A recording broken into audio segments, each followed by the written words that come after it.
Picture this scene. It's 2:47 in the morning, dead silence. There's a guy lying awake, and the only light in the room is that cold blue confession booth glow of his smartphone. In the room right next door, his mother is sleeping, the person who used to chase away his nightmares just by being there.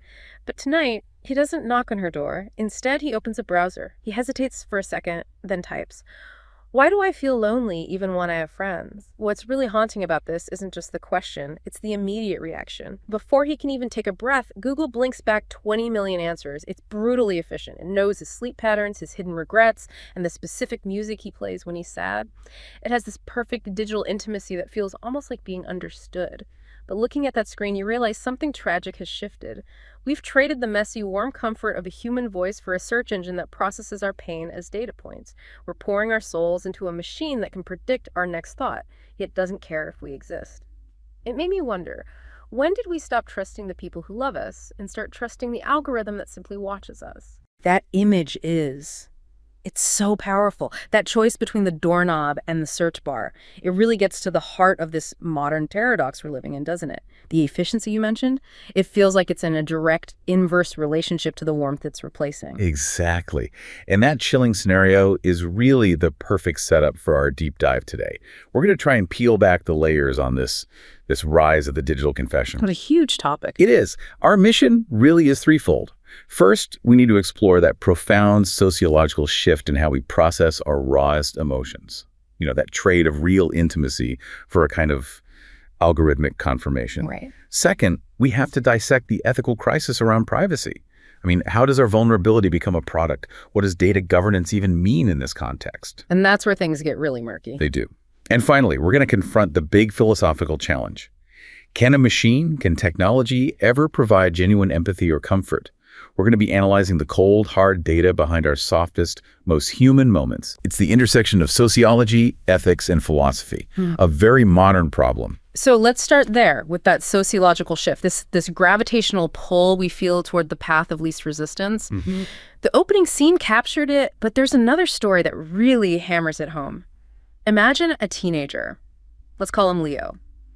He's just had one of those volatile, silent arguments with his mother. Oh, I know that silence is louder than shouting. Exactly. The air is just thick with it. And instead of risking what would be a really high-stakes conversation, knocking on her door, maybe getting rejected or criticized, he just locks himself in his room. And pulls out his phone. He types in, "Why do I feel like my parents hate me?" And then a minute later, "How to stop crying quietly." Wow. That is a perfect microcosm of this trend, isn't it? The search engine becomes a kind of safe harbor. It's a space where you can ask these huge, terrifying questions without any of the emotional risk of saying them out loud to a person. The person who might sigh or get angry or misunderstand. Precisely. All those messy human variables are just gone. It allows for this very high-stakes emotional exploration, but in a completely low-stakes, frictionless environment. So we're choosing this frictionless, almost analytical coldness of data over the difficult, unpredictable warmth of human friction.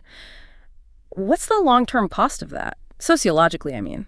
Well, the cost is emotional atrophy. It has to be. Real intimacy, the kind that builds strong relationships. It requires vulnerability. It requires being able to handle rejection and navigate conflict. It's a muscle. It's absolutely muscle. And if Leo, in our example, consistently chooses that digital route for his biggest emotions, he never gets to exercise that muscle, that skill set, the willingness to be messy and vulnerable with another human. It just starts to wither. And that creates a feedback loop, I imagine. A vicious one. The less practice you are at real vulnerability, the more appealing that safe harbor of the search bar becomes.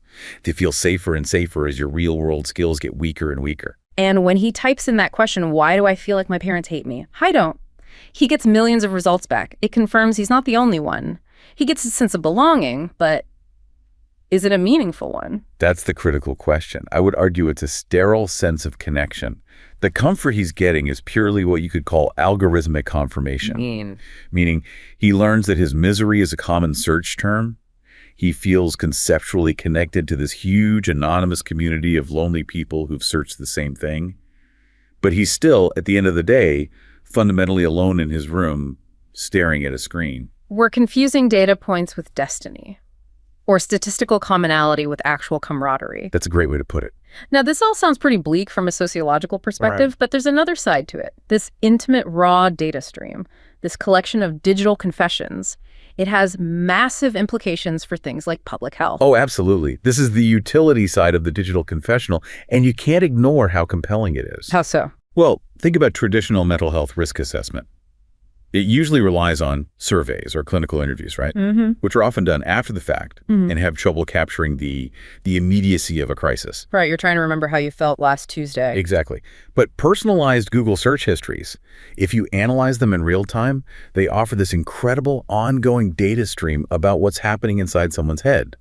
It's a window into the mind as it's actually operating, not as it reports itself to be. And some of the research coming out about using this data for suicide risk detection is, well, it's profoundly detailed. It offers a level of specificity that was just unimaginable before. It is. I was looking at one pilot cohort study, and it focused on participants who had a prior suicide attempt. It found that there were notable individualized changes in their online search behavior up to 60 days before a documented attempt. 60 days. That is an incredible lead time for any kind of intervention. It's a game changer. We're talking about proximal warning sign signals appearing right before a high-risk event, not just some general correlation that plays out over years. How precise was that connection, though? Was it consistent? The studies show that for a subset of the attempts they documented, there was a statistically significant association with certain search patterns starting 2 months out, and it continued right down to the week before the event.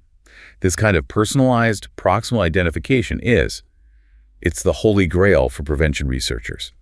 It shifts the focus from generic risk factors to immediate, actionable internal states. Which begs the question, what exactly are they filtering for in that fire hose of data? How do you distinguish between someone just having a bad day and searching, "I hate my job," versus someone in an immediate crisis? It's a great question. They analyze two main categories of features, behavioral and semantic. The behavioral stuff is what you might expect. Things like a sudden increase in search frequency, or changes in the time of day someone is searching, or a spike in using incognito mode. But the real meat is in the semantic analysis, I assume, the meaning of the words. That's where it gets really crucial. They identified 3 top predictive elements. The first one, accounting for about 30% of attempts, was just changes in general online searching patterns. That's the shift in routine, the frantic searching, often late at night. Okay. The second, accounting for 23%, was the semantic similarity of search queries to suicide methods. This is the direct stuff. The deeply alarming searches for, say, writing a suicide note, or specific lethal methods like sleeping pill overdose suicide. Wow. And the third one, also at 23%, was expressions of anger. And this is fascinating because it shows the algorithm is sophisticated enough to pick up on specific emotional states, rage, hopelessness, outward hostility, that often precede self-harm, but might not show up on, say, a curated social media profile. So it's capturing the psychological and the logistical planning that a person might never disclose to a clinician. They confess it to the algorithm first because it doesn't judge. And that gets us right to why people do this. Why the search bar over the therapist's couch? The data shows these really pervasive barriers to traditional help seeking. Like what? Lack of time, the expense, a preference for other sources. But the big ones are fear of stigma and the potential trauma of being hospitalized or having an intervention forced on you. The search bar is fast, it's immediate, it's completely anonymous, and it will never, ever judge you for what you type. And it's also less biased by our own desire to put on a brave face. On social media, you're curating a persona for everyone else, but when you're typing into Google at 4 a.m. about chest pains or your darkest fears, you're seeking information for your private self. That distinction is paramount. That's why researchers consider internet search data less likely to be biased by that desire to project a positive persona. It is the raw, unfiltered, uncurated self talking to a machine. Okay, so if this data is so uniquely valuable for public health, a genuine social good, how do the users themselves feel about this surveillance? Is it acceptable to use their deepest, darkest searches for prevention? That same study looked directly at acceptability, and the results were, well, they were complex. A significant majority, 68% of participants, actually found the use of their personalized web search data for prevention purposes to be acceptable. They saw the potential life-saving utility. 68%. That seems incredibly high given all the privacy concerns we're about to get into. Why would people be so willing to accept that level of surveillance? I think it really speaks to the desperation that can drive these searches. When someone is in that much distress, the perceived benefit of an intervention, even one that comes from data surveillance, it just outweighs the more abstract risk of a privacy violation. But there had to be caveats. Oh, absolutely. They have major reservations. The concerns really centered on two things: detection accuracy, especially the fear of false positives. Right. Imagine being wrongly flagged as high risk and having your life totally disrupted. The cost of a mistake is enormous. Huge. And of course, they were intensely worried about privacy and how the data would be handled. That's the tension, isn't it? The desire for help, but the fear of misdiagnosis or exposure. But here's what I really want to know. If the algorithm does flag them correctly, what was their preferred intervention? They started with a machine. Where did they want the help to come from next? This is maybe the most human finding in the whole thing. Despite confessing to the machine first, they overwhelmingly preferred a non-invasive connection to a real person. A person. A friend, a family member, a counselor. That was the primary intervention they wanted.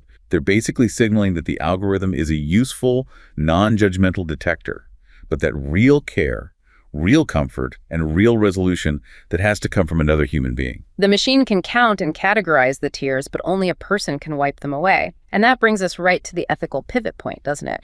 The moment that vulnerability, which is so valuable for public health, gets extracted and turned into a commodity, where does utility end and exploitation begin? Exactly. This is the dark side of the digital confessional. And that duality, where intimate distress becomes this valuable data commodity, brings us to the story of Sarah.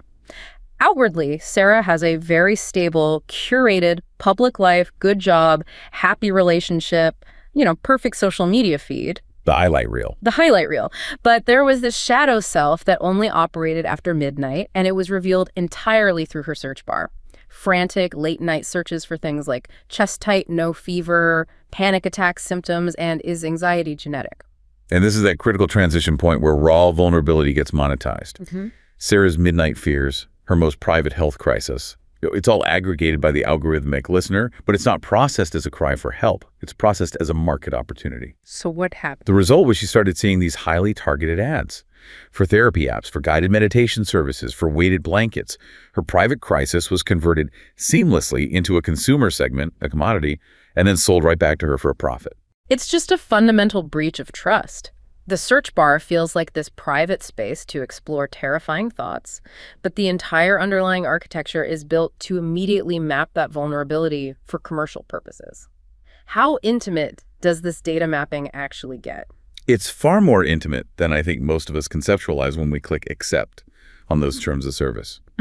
Browsing and location data don't just reveal general trends. They construct an incredibly sensitive, detailed, digital portrait of your life. What kind of things are we talking about? We know this data reveals highly sensitive categories that define who you are. Your specific religious affiliations, detailed health and medical conditions, your precise financial status, your sexual orientation. This is the kind of information traditionally reserved for a doctor, a priest, or a partner. You mentioned an FTC case that showed just a handful of data points could reveal a deeply personal profile. Can you walk us through that one? Yes, that was the FTC's enforcement action against Avast, a company that, ironically, marketed its product as privacy software, but was allegedly selling the very data it promised to protect. The fox guarding the henhouse. Completely. And the FTC showed that a sample of just 100 data points from a single user could paint this devastatingly complete personal picture. 100 clicks. What did they reveal? Well, they revealed visits to an academic paper discussing specific breast cancer symptoms, suggesting a health crisis. They revealed information about a political candidate's announcement, detailing their likely political leaning. They showed links to courses on tax exemptions, suggesting a profession or financial status. And, maybe most intimately, they revealed links to a French dating site, complete with a unique member ID. So in one tiny slice of data, you have someone's health, politics, finances, and love life all bundled together. Exactly. And it just blows up that myth of anonymity. People assume if their name or social security number isn't attached, they're safe. But the sheer volume and precision of the data make re-identification alarmingly simple, especially when you start cross-referencing it. Especially with location data. Especially with location data. The precision of collection is what makes it so dangerous. Give us some hard numbers on that. What did the FTC find with some of these location data brokers? Okay, let's look at a company called Xmode Social. They were collecting over 10 billion location data points. And crucially, they marketed this data as being 70% accurate within 20 meters or less. And it was all linked to unique, persistent device IDs. 20 meters, that's a specific room in a building. It is. If you can track a device to within 20 meters multiple times an hour for months, you have a perfect map of a person's life, where they sleep, work, worship, see their doctor, everything. It's a real-time, comprehensive tracking map of your entire private existence. And then there's the other side of it, where they aggregate this data to categorize people into groups. And that's where a company like InMarket comes in. They collected precise geolocation from 100 million unique devices every year. But they went a step further than just raw collection. They actively cross-referenced location histories with known points of interest hospitals, luxury car dealerships, schools, to build these high-value profiles for ad targeting. What kind of profiles? They created audience segments like parents of preschoolers or Christian churchgoers, or this one, which is deeply exploitative, wealthy and not healthy. Wealthy and not healthy, I mean. That target group is built entirely by combining sensitive financial data, location in your luxury stores, with equally sensitive health data, like frequent visits to clinics or pharmacies. What's the harm there? The harm is that it moves far beyond just targeting ads. It opens the door to potential discrimination in lending, housing, and especially insurance. If an algorithm knows you're wealthy and not healthy based on this private data, that profile becomes a risk assessment signal. It can turn your private distress to a real financial or social disadvantage. And all these enforcement actions seem to highlight this recurring pattern, companies intentionally misleading users about how this data, their digital confession, was going to be used. The deceit was layered. I mean, look at the specifics. Avast allegedly promised protection, positioning itself as a privacy guard, but they secretly sold the browsing data, and they did it by deceptively claiming it would only be in anonymous and aggregate form. Which we now know is basically meaningless. It's the ultimate breach of trust. You're selling the very vulnerability you promised to safeguard. The financial penalty was $16.5 million, but that doesn't undo the betrayal. And the location brokers did similar things, right? They buried the true purpose under these misleading user interfaces. Absolutely. Xmode allegedly told people their location data was just for ad personalization. But in reality, they were selling it to private government contractors for national security and surveillance. So users thought they were getting better ads, but they were actually contributing to a surveillance database. And it got worse. Sometimes Xmode's customers would violate the rules and resell the data even further downstream, proving that any initial safeguards were just flimsy and weakly enforced. And InMarket's deception was built right into the app experience itself, making consent almost meaningless. It was a classic bait and switch. For one of their apps, they'd ask for location permission by saying, "This allows us to award you extra points for walking into stores." People thought they were just getting loyalty points. A simple, functional utility. Right. But that permission was allegedly used to collect their precise location multiple times an hour for this massive, extensive profiling and ad targeting that went way beyond the stated purpose. So this all comes down to a fundamental regulatory idea, the principle of purpose. Correct. Regulators are very clear on this. Data handling must align strictly with the specific purpose for which it was collected.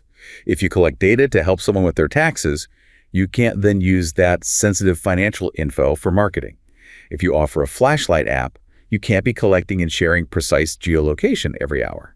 But the problem is that the entire market incentive for these companies is to get more granular data, which is in direct opposition to the user's need for privacy, especially when they're confessing their struggles to a machine. The incentives are completely misaligned.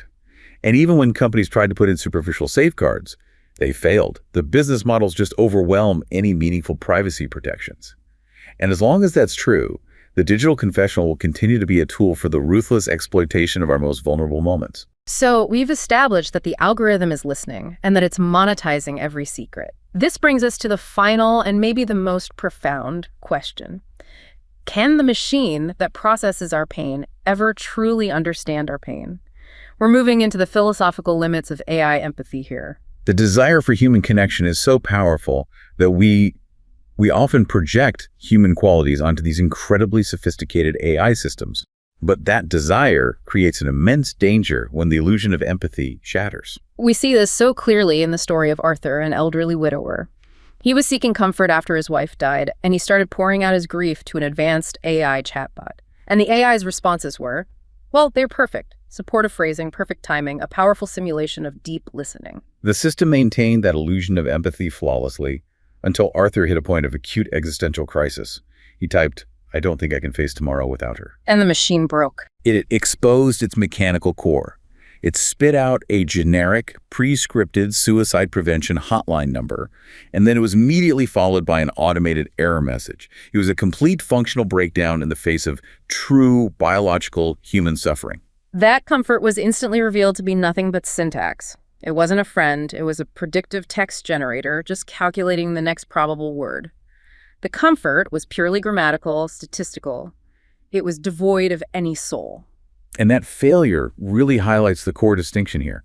Simulating emotion is not the same thing as experiencing emotion. Human emotion is. It's intrinsically tied to our biological substrate. Our limbic system, hormones, neural activity, it all arises from a conscious, embodied existence. Whereas AI is just processing external signs. Exactly. It's what we call effective computing. It uses natural language processing and massive data sets to detect and respond to emotional cues. But it fundamentally lacks any internal subjective states. So it can generate the perfect supportive sentence for grief, but it has no memory or embodied experience of what loss actually feels like. It understands the syntax, the rules of grammar, but has no semantics, no genuine meaning behind the words. That is the philosophical crux of the issue. And it was laid bare decades ago by the philosopher John Searle with his famous thought experiment, the Chinese room argument. The CRA. It's the definitive challenge to the idea that just simulating something is the same as genuinely understanding it. It is. Okay, this argument can be a little tricky, so let's try to unpack it carefully. The setup is this. Imagine a computer that's been programmed so perfectly that it can take Chinese characters as an input, a question, and produce a perfectly sensible conversational response in Chinese characters. Right. To a native speaker on the outside, it completely passes the Turing test. They believe they are having a conversation with an intelligent, native Chinese speaker. Now, Searle asks us to imagine himself an English speaker who knows zero Chinese locked inside that room. He's given the program, but it's in English. It's just a massive rule book that says, if you see this squiggle, then write down this other squiggle. He has pencils, paper, filing cabinets full of symbols, and when the Chinese characters are slipped under the door, he just follows the English rules, manipulates the symbols, and slides back the appropriate, intelligent-sounding Chinese response. And to the person outside, the answers are perfect. It's like Arthur's chatbot, but without the final error message. Exactly. But here's the core of it. The man inside, Searle, still understands absolutely no Chinese. He's only manipulating symbols based on their formal physical properties, their syntax. He has no idea what any of it means.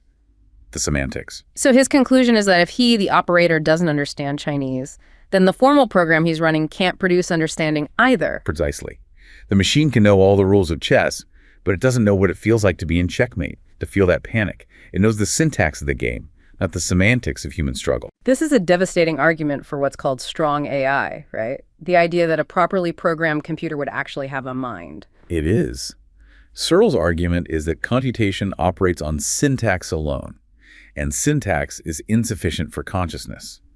He grounds this in what he calls biological naturalism. His famous line, brains cause minds. Yes.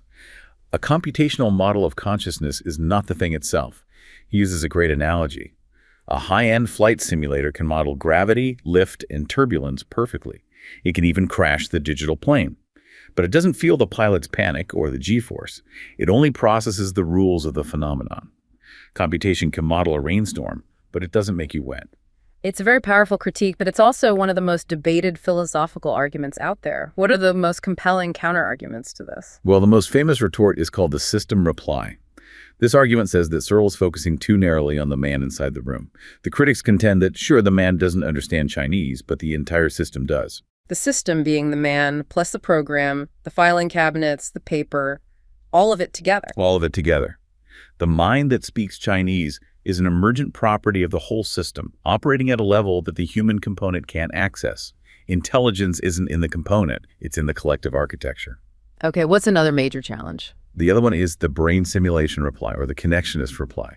And this one asks, what if the program inside the room wasn't just rules for squiggles, but a perfect simulation of every single neuron in a Chinese speaker's brain running in parallel? So if it's hard to deny consciousness in a functioning biological brain, it would be just as hard to deny it in a perfect simulation of that functioning brain. The idea being that maybe complexity and the right architecture can yield consciousness. That's the point.